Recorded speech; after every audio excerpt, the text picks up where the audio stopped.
Oh, hello, and welcome to another Today's Decay, where we celebrate births and beginnings of everything important since the dawn of time. It is November 24th, and here are all the dates that were they right. 1859 on this day, Charles Darwin's Origin of Species was first published. Big fan of science. Not such a fan of superstition. Also a big fan of science fiction, though. And on today's date, 1916, one Forrest J. Ackerman was born. He was a teetotaler, but I still thought I'd have a drink for him today. He was my buddy. Sci-fi was his high, not drugs and alcohol, as he would say. He coined the term sci-fi. He was right there at the beginning of fandom, which is to say science fiction and horror, speculative fiction. And at the time, we're talking like, well, he first got bit by the bug in like 1924. What year did One Glorious Day come out? I know for him, he would describe it as one glorious night. When the last of the big time angels, his grandparents brought him to go see One Glorious Day, which was a like supernatural comedy starring Will Rogers and Lil Eck the Ghoul, who was like a probably if the movie was around today, we'd probably view it as like this is what Casper was based off of, probably. Yeah, but that's just the very beginning. It's actually a story that takes up the majority of the 20th century. But he would say that of his beginnings, it was a proud and lonely thing to be a fan. That's because there was nobody else that he could talk to about what he really enjoyed, which were the stories of H.G. Wells and Jules Verne and Bram Stoker and Mary Shelley. And the way that people communicated about being into the strange and unusual at a time well before the internet was in the letter page columns in the back of pulp magazines. So you had weird tales and astounding wonder stories and amazing stories and maybe Ghost Stories magazine. Not sure if that had a letters column in the back or not, but people from all over the world could then like communicate with each other over like several months' time, and that was how you I won't say networked, because the idea wasn't networking. It was just there is nobody to talk to where you live about what is your passion. And whether your passion is science fiction or some sort of music, rock and roll type stuff, I think that there's a lot that we can all identify with. I know growing up and getting into first punk and then psychobilly, there was nobody to talk to about psychobilly, and it was kind of just a random thing that I even got into it in like the mid 90s. But then eventually, I actually, this totally connects. Haha! In the back of Maximum Rock and Roll, I put an ad for a mixtape of psychobilly stuff that I was selling for like $1, so which just basically covered postage. And then I wound up getting pen pals because people said yes, I'd like the cassette tape of psychobilly stuff I was able to get.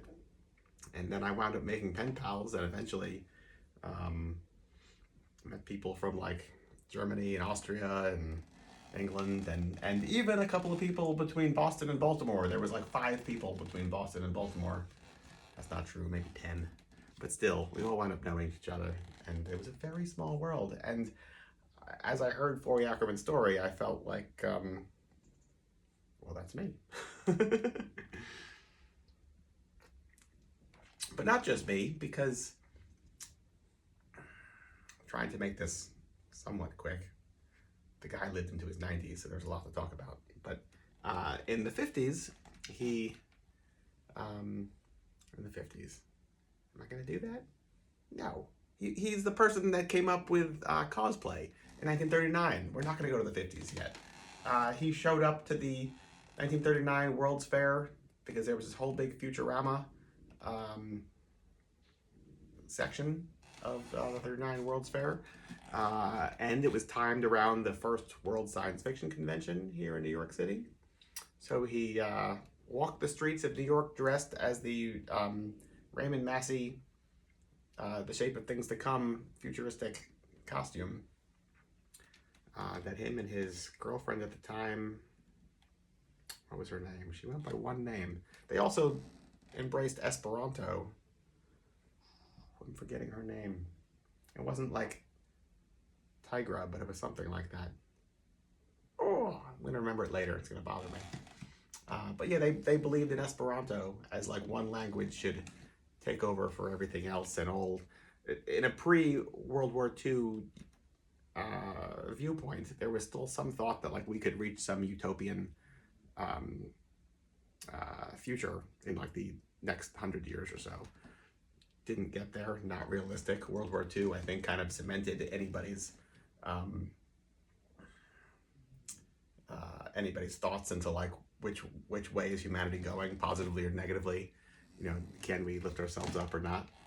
But in a pre-World War II world, there was still a decent amount of people out there who were hopeful. So, it's going to really bother me what her name was. She was also like a really early mover and shaker involved with early science fiction fandom. And she like remade herself. Like, forget it. I don't know. Sometimes I just kind of babble without thinking where I'm going exactly. But he eventually starts Famous Monsters magazine in the late 50s, which brings Halloween to the newsstands for kids across the world every month for about 25 years, I'd say, approximately, until he leaves. And this was because he had amassed an enormous collection of monster movie memorabilia, film stills, books, posters, props, you name it. He had like a museum in his house that he would give free guided tours every Saturday from the early 50s onwards, like up until literally the year he died. But he used a lot of these stills and his memories of seeing these films and put it all into this magazine.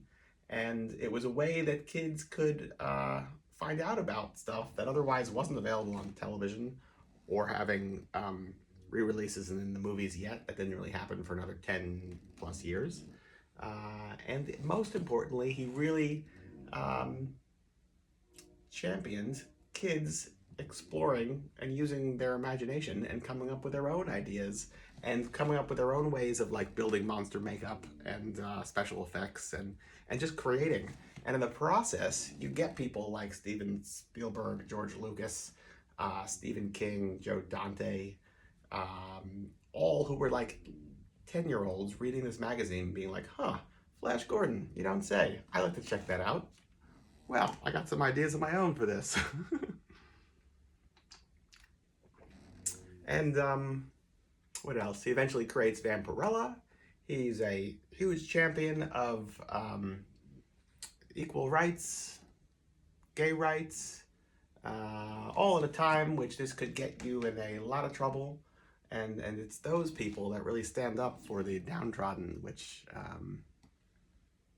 I think is very inspiring. I think it's very easy to like follow the masses, and it's great that we are in a morally better place today than we were years ago, but still, humanity is sheep, or so I think. And so, all the more inspirational when you see somebody stand up for what they know to be right at a time where that's not what the horde is doing, you know? Yeah. What else? He would give you his shirt off his back. He's a great guy. Yeah. What else? Plenty more. Oh, we created Vampirella. He didn't really give her the shirt off his back. She's not really wearing a shirt. But still, great stuff regardless. Maybe it's despite of. What else? Anyway, Forrest J. Ackerman. Should remember him every day. My house, my world. Matter of fact, these videos are very much all an inspiration of him. I'm inviting you into my house, not physically, but by way of these videos every day, in part because I knocked on Forrest's door one day feeling like I don't know that he's gonna, bother to open the door, or what if he's in a bad mood. You never want to meet your idols, right? That's the term. In this case, no, definitely wrong. He was wonderful. And like, we'd go out for lunch all the time, and he was hard of hearing by the time I got to him, and we were still able to go back and forth with all these ridiculous puns. It was really good. It was really good. So what else? Freddie Fingers Lee, born today, 1937, the one-eyed boogie boy himself. England's answer to Jerry Lee Lewis, I guess. Weird that the Teddy Boys have like 50s rock and roll performers, but like a Funhouse mirror version of their own, Doesn't matter. Freddie Fingers Lee is fantastic. Yeah, absurd. Never got to see him. Quite unfortunate. The film The Innocents premiered today, 1961, starring Deborah Carr. That recently came out as a television show. I forget what the name of it was. I guess it wasn't bad, but it just kept going, and it really didn't need to. The Innocents does it perfectly well on its own. Just see this movie. Early 60s, supernatural horror film, kind of doing the best. That's like the high point. I think like 50s and 60s in a post-Val Lewton world. Be it The Haunting, The Innocents, Burn Witch Burn, Curse the Demon. This is like the scariest movies out there. Maybe The Sentinel. You've got some 70s ones that are really phenomenal too, but 50s and 60s, fantastic. The D.B. Cooper hijacking incident occurred today, 1971, if you believe that. I don't know. I feel like this is like one of those like get-rich-quick schemes that people just dream. If only it was me. I don't know. Whatever. Interesting anyway, I suppose. And today, in 1978, started a whole new era for like about a 2-year span. Bobby Steele first tried out for the Misfits today, 1978. My favorite era of the Misfits, the Bobby Steele era. Yeah. So there you go. That's the whole day. All exciting stuff. Maybe crack open a book. Something Forrest Ackerman may have written or collected. He was a huge supporter of everybody he believed in, really. And we could use more of those in this world. Anyway, that's it. Till tomorrow. Good night.